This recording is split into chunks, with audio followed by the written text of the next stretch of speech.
We really enjoy all the excitement you're sharing with us, and we internally are also excited with this new rollout. And as you can see on the roadmap going forward, the entire focus is on improving the developer experience.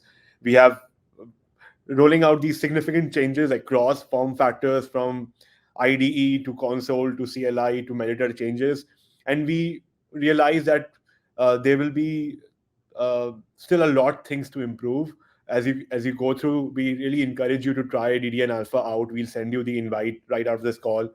That's the documentation page there for you to get started, and that's the Discord channel for you to engage. Product and engineering folks of Hasura will be hanging out there. Any questions? But what we really need your help and the partnership is to help us get the DX in the right place. So some of the things which our team will be, as I mentioned, razor focused on in the weeks to come would be to help improve the DX on these 4 different categories. So try the product out, let us know, keep us honest wherever you feel any things can be improved, especially on the author metadata easily part, where as Tanmay mentioned, we are coming out with more LSP enhancements around code generation, autocomplete, things like that. Also debugging and resolving metadata, like you have metadata in different files and now you're actually editing metadata on declaratively. How do you quickly debug and resolve errors when they come? Permission building was asked in part of the chat here. So permission building, adding relationships, changing case, things like that, quick iteration on different files. And lastly, enhancements to the CLI watch, which Tanmay provided. So all of that would be as part of this whole metadata authoring bucket, which we really need some feedback on to make us the best developer experience possible. And then avoiding API breaking changes. For example, you see almost every demo had a build create command in it. What if you run into errors at that point?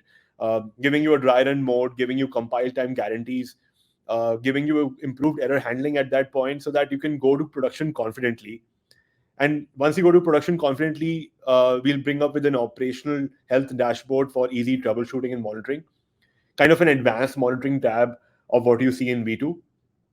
And lastly, you saw the whole TypeScript business logic piece by Suraj. We're just going to ramp that up a notch with things like more tutorials and making the experience even better. We're going to focus on TypeScript for a few weeks and month to make sure that the TypeScript experience is best. You're able to use most of the NPM ecosystem out there natively, and build connectors, bring business logic, bring all types of APIs, including REST and GraphQL.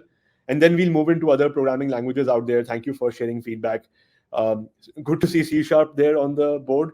I was thinking Kotlin, but maybe we need to do C# first. And lastly, team collaboration. One question came around team collaboration as well. So the brilliant thing with B3 is that you don't need to create multiple projects for multiple team members. There's a whole multi-repo workflow with one project in building a supergraph. That was what Brandon's demo was all about. So we want to make that even better so that you can have one project and use subgraph namespaces and environments to effectively collaborate between teams. So these are our focus areas. Let us know as you try the product out, how can we improve on these? And if you have feedback apart from these buckets as well, please just let us know. You can engage with us on the Discord channel, email us. If you have a phone number, call us. Whatever works best for you. But thank you again for being part of our community and trying DDN Alpha out.